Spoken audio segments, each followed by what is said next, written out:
السلام علیکم حضور. السلام. آپ کے بار بار خطبات دعوت اللہ کے سلسلے میں آ رہے ہیں. جی. تو میں جہاں تک سویڈن کی جماعت ہے، ہم اس حد تک خدا تعالیٰ میں توفیق نہیں دیتا جس حد تک آپ کی منشا ہے. خدا تعالیٰ توفیق دیتا ہے، آپ نہیں توفیق پاتے. ہاں، تو اللہ کا نام لگا دیا آپ نے. حضور کیونکہ اب سوال کوئی اور نہیں ہے، تو اس موقع سے میں فائدہ اٹھاتا ہوں کہ حضور خود اس وقت جماعت کو کوئی ایسی نصیحت کریں جس سے اللہ تعالیٰ ساری جماعت کو توفیق دے. اور میں کیسی نصیحت کروں؟ خطبات مسلسل دے رہا ہوں، آپ کو پہنچ رہے ہیں، آپ ان کا حوالہ دے رہے ہیں، ابھی بھی دے کے آیا ہوں، تو زائد اور کون سی نصیحت کروں؟ حضور اس وقت اب کچھ الفاظ سامنے نہیں بالکل نہیں. ٹھیک ہے جی. جو میں کہہ چکا ہوں آج مثلا ناروے میں، وہ یہاں پہنچا تھا. جن کے پاس انٹینا تھا انہوں نے سن لیا ہے، جن کے پاس نہیں وہ ان کو ریکارڈ سنانا چاہیے. کوشش کرنے یہی چاہیے کہ جماعت کے ہر حصے تک آواز پہنچ جائے. اس میں صرف ایک بات میں کہوں گا کہ بعض دوستوں میں منتظمہ بھی شامل ہے. اس میں یہ خیال ہوتا ہے کہ خطبہ ہم نے سن لیا، اس کا مضمون سمجھ آ گیا، اب ہمارا فرض ہے کہ جماعت تک اس کا مضمون پہنچا دیں، اور وہ سمجھتے ہیں کہ معاملہ حل ہو گیا. یہ بالکل نفس کا دھوکہ ہے. اگر مضمون پہنچانا ہو تو میں 4 سطروں میں بھی پہنچا سکتا ہوں، خود خلاصہ نکال کے. گھنٹہ مجھے بولنے کی کیا ضرورت ہے؟ قرآن کریم فرماتا ہے کہ ہم اسی طرح تمثیلات کو ہیر پھیر کر بیان کرتے ہیں، عدل بدل کر بیان کرتے ہیں تاکہ لوگ سمجھ جائیں. تو جو بھی وقت کا خلیفہ ہو وہ جب زور لگاتا ہے سمجھانے پر، تو جو خدا نے اس کو زبان بخشی ہے اس وقت کے لحاظ سے وہ دوسرے کو نہیں ملتی، اور اسی کی زبان میں سمجھانا ضروری ہے. چنانچہ بہت سے افریقہ کے ممالک سے رپورٹیں آتی تھیں کہ جی ہاں ہم نے خطبہ اپنا دیا ہے اور ساتھ آپ کے خطبے کا خلاصہ بھی بیان کر دیا، بس بات کافی ہو گئی. انہوں نے کہا کہ آپ کے نفس کی بیماری ہے، آپ نے کچھ بھی بیان نہیں کیا. آپ جو سمجھے ہیں اول تو یہ بھی مجھے یقین نہیں کہ آپ ٹھیک بھی سمجھے ہیں کہ نہیں، کیونکہ بہت سے سمجھنے والے ایک ہی بات سے غلط بھی سمجھ جاتے ہیں، اور پھر خلاصہ بیان کر کے دلوں کی اصلاح نہیں ہوا کرتی. خلاصے تو ہر مضمون کے تھوڑی دیر میں بیان کیے جا سکتے ہیں. اس سے آپ نصیحت کر کے نیکی کرو، نماز پڑھو، چھٹی کو نہیں کر لیتے، 5 وقت نماز پڑھو، تبلیغ کرو، اس سے چھوٹا خلاصہ اور کیا نکال سکتے ہیں؟ مگر وہ ساری بات سننے کے باوجود پھر بھی بات نہیں سمجھتے. ان کو ابھارنا ہے، ان کے دلوں میں ولولہ پیدا کرنا ہے، ان کو تازگی بخشنی ہے، سوچ کے کہ بعض لوگ اس قسم کی بات سے اثر قبول کریں گے، بعض اس قسم کی بات سے اثر قبول کریں گے. اس لیے آپ اس خطبے کو چھوڑ کر اپنی طرف سے جو مرضی کہتے پھریں، تبدیلی نہیں پیدا ہوگی.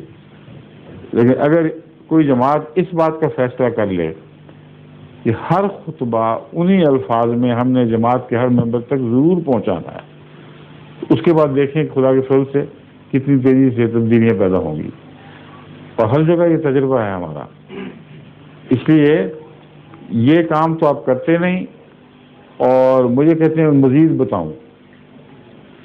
آپ نے کبھی جائزہ لیا ہے آپ کی مجلس عاملہ نے کہ سویڈن میں جتنے احمدی ہیں ان میں سے کتنے ہیں جن تک کم سے کم خطبہ بین ہی انہی الفاظ میں صوتی طور پر کم سے کم اور تصویری طور پر اس کے علاوہ پہنچتا ہے کہ نہیں؟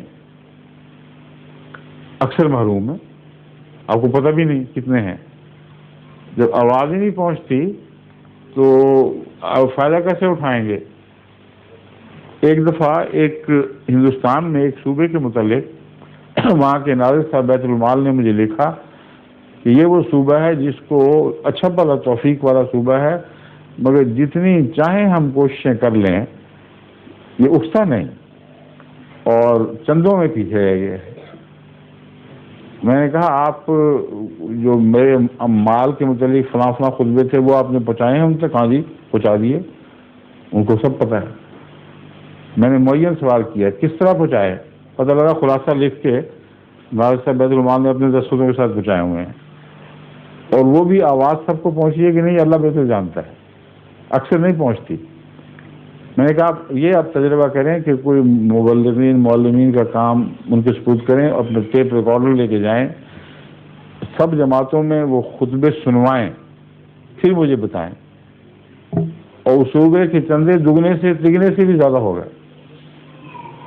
اب سوال یہ ہے کہ خدا تعالیٰ نے جس کے سپرد کو ذمہ داری کی ہے اس کو اثر بھی خود ہی بخشتا ہے، اس کو طریقے بھی خود ہی سمجھاتا ہے.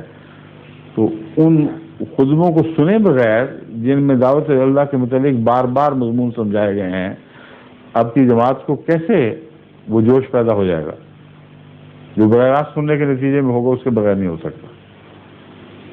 کئی لوگ ہیں جو جانتے ہیں سب کچھ دیر سے، مگر بعض خطبوں کے بعد ان کا ہمیں خط ملا کہ ہمیں کیوں آج پہلی دفعہ محسوس ہوا کہ ہم نے ساری عمر ضائع کر دی، کچھ بھی نہیں کیا، اور اب ہم عہد کرتے ہیں کہ انشاءاللہ آئندہ سے یہ کریں گے.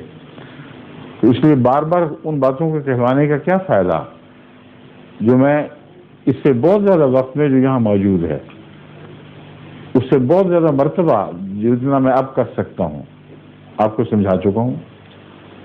ایک یہ مہم چلا لیں ایک دفعہ کہ اس کے سارے خطبات کی کیسٹس تیار کریں، اور جو موٹروں میں سفر کرنے والے ہیں مثلاً ان کو آپ کہیں آپ کے پاس ویڈیو نہیں ہے، بیٹھ کر نہیں دیکھ سکتے، یہ کیسٹس ہیں، ان کو ترتیب وار سنیں.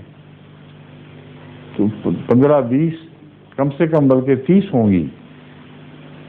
آپ شروع کر کے دیکھیں تو آپ کو پتہ چلے گا کہ اس مضمون پر میں کتنی دفعہ تفصیل سے روشنی ڈال چکا ہوں. وہ جب سنانی شروع کریں گے تو پھر دیکھنا انشاءاللہ اس سے اللہ تعالیٰ کی طرف سے جماعت میں ایک تبدیلی پیدا ہوگی. سنائیے. ظہور مہدی آخر زمان